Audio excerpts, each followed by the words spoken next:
Right, welcome back. So, everybody talks about the groundnut girl. Sometime during the year, a certain picture went viral. Do we have that picture? That picture went viral. I remember the moment I saw that picture and I thought, what an outstanding child this is. It was of a young girl who was hawking groundnuts on the streets of Lagos. She wasn't just hawking groundnuts, she was bent over her book. She was studying right there in the middle of the traffic. I have in the studio with me the young lady who captured that moment and then began a movement around that moment. So that's you, Mosope. How are you, Mosope? I'm very well, thank you. Oh, do not be shy with me. I'm coming back to you, darling. So now, also, the girl of the moment herself, acting like she's shy. There's also Chineye, Agwu. Chineye, morning. Good morning. How are you? Fine. I know this is not how you talk with your friends, but we are going to talk. Let me start with you, Mosope. Oftentimes we go about on the streets of Lagos, we see children begging, we see all these situations, we just go about, we go by them. What made you stop at that moment to take that picture? Oh, okay. I didn't quite understand how both things were working at that time. Selling and then homework by the road. No direct lights, just street lights, and then it just held me. And that was it. It just held you. The moment just held you. Yeah, and I took the picture. And you took the picture. Did you go to her? You just took the picture from your car? Yes. And then you went home? Yes. Did you tweet the picture immediately? No, I didn't. So like 2-3 weeks after. 2-3. So what those weeks? What was happening in those weeks between the time you took that picture, that moment you took the picture, and then the decision to start, to put that picture out there? I was actually not sure what to do with the picture. I remember when it wasn't just me that took the picture. A friend of mine took the picture first and asked him to hold on. Then I took the picture. Yeah. Immediately he said he has to write a story about it. Apparently he has a blog. Yeah. But I didn't know what to do with it. I was just like, okay, something has to happen about this picture. I didn't have an idea what would happen. Right. So 2-3 weeks later, and I saw another picture on Facebook. Someone posted a picture of another groundnut guy doing something else entirely. Right. So I said, okay. And then person with my friend said, I said, okay, let me do something about this picture. The next day, I saw his hashtags. Okay, they sounded quite similar to what Chineye was doing. So I just posted the picture on my Instagram page. Yeah. It wasn't even on Twitter that I posted it. All right. But the next day, I wasn't even online. I was busy. I had an event because that's what I do. And then I just went online and I saw the picture. So many retweets. Yeah. I couldn't understand. I'm like, what happened? Yeah, because it struck a chord. There was something about that picture. It struck a chord. It was the way in which she was bent over, as you said, in the darkness, and she was studying. I'm going to talk to her herself. And so that's you, Chineye. Is that what you do every day when you hawk? Tell me first about your family. Why were you on the street selling groundnuts? I sell on the streets because my mom. I try to help her because my father is already dead. So if I do not sell, we don't have what to eat. Yeah. How many are you? 6. 6 children of your mother. Your mother is right there. She's the one in the pink dress sitting there. So there are 6 children. How old is the oldest one? 18. 18. The youngest is how old? 3. 3. So your mother has to take care of all of those children. What does your mother do?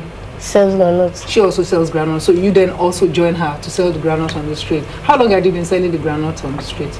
Since last year. Last year. So you spent a year selling granules. So what happened that day? Was there a teacher that said that if you didn't finish your homework, they will beat you the next day? Why were you studying on the street? I just resumed school. I was in GST, so I finished my junior YEC. Yeah. So I passed to SS1. So I resumed school late, and I have to write my notes completely. So because they're already submitting their notes, because they're giving them mark.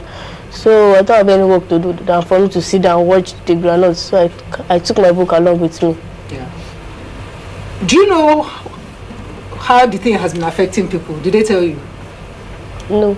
No, people feel very strongly about. Let me tell you a little about myself. You know, when I saw that picture, you know what I thought? I thought that was me, because when I was about your age, I too sold groundnuts in front of primary schools in Mile 2. I thought I wanted to meet you because I wanted to say to you that you are going to go as far as you want to go. That selling groundnut is just the beginning. Anybody who sells groundnut today can sell airplane tomorrow. So now I want to find out from you, what do you want to do? I want to become a lawyer. You want to become a lawyer? Why? Because the way two people are calling or more people, I would like to settle their cases. You like peace? Yeah. You like to bring peace about people. Could you tell me about school? What school do you go to now? Still the same school, Wesley Girls. Wesley Girls. Yes. Are you an art student or a science student? Art. You're an art student. Yeah. So, and you want to go to university? Yes, ma'am. What will help you now and your family?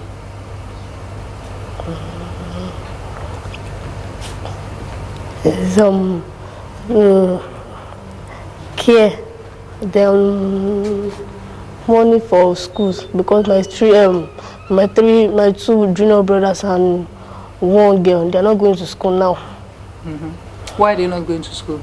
No money. What do you pay the money for? Because I know that you have free education in Lagos State. Yes. So what's the money for? So they don't have, why don't they have money to go to school? I want to understand that bit. Do you know?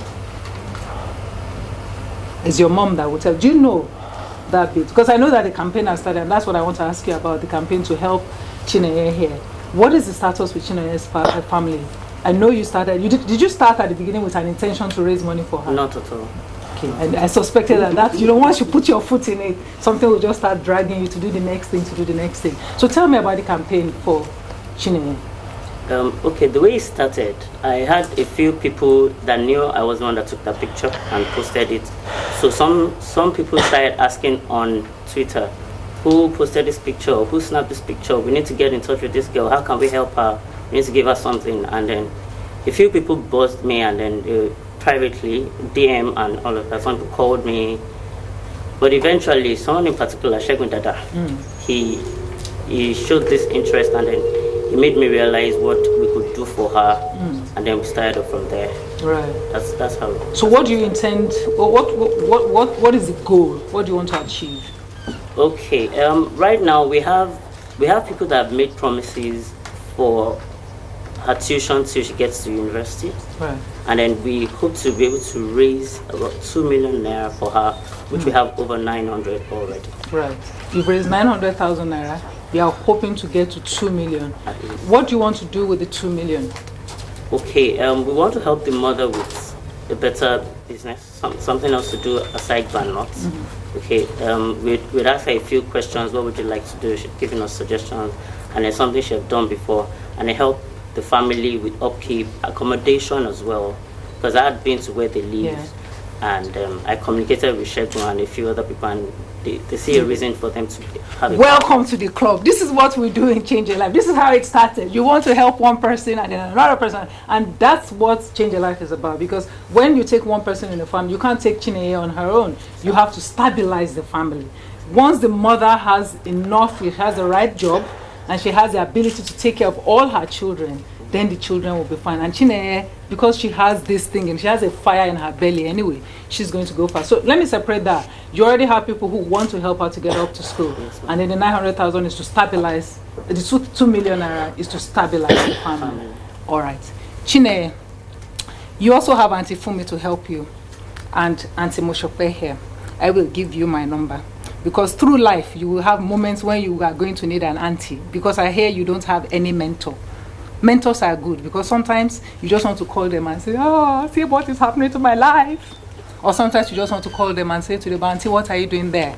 You need someone like that. Okay? You go Auntie Mosope here, you got me. I'm sure there are many people. Now, I want to make an appeal. I didn't do it on Twitter because I wanted to use this platform to do it. I know that Nigerians are good people. We support our own. I think that this girl represents many, many, many, many Nigerian stories because in spite of the odds, the average Nigerian fights and gets what they want to do. We are going to fight for this nation also. And I'm asking, therefore, that all of you there contribute towards getting little Chineye to the highest level of education. Right now, it's 2 million naira the family needs. 900,000 has been raised. I think we can raise the rest. Where would they send the money to? There's this platform that we opened. Yes. We working with Impact Fund and then GoFundMe. Yes. Those two. Okay, because I'm also Nigerian, I know that sometimes people just want to bring you cash. If you want to just bring cash, don't worry, we will get it to you. Contact us, write an email, just send an email, or if you text the number, before the end of the program, I will give you a number. You can text that number, decide how you want to give the money, but give the money to this family. Let's make a great story at the beginning of 2006. Mosope, thank you, my darling. Thank you so much. God bless you. Amen. Chineye. Ma? Yes, darling. Thank you. Thank you, Ma. I want to look at you in 15 years and me and you talk about this moment and you will laugh. By the grace of God.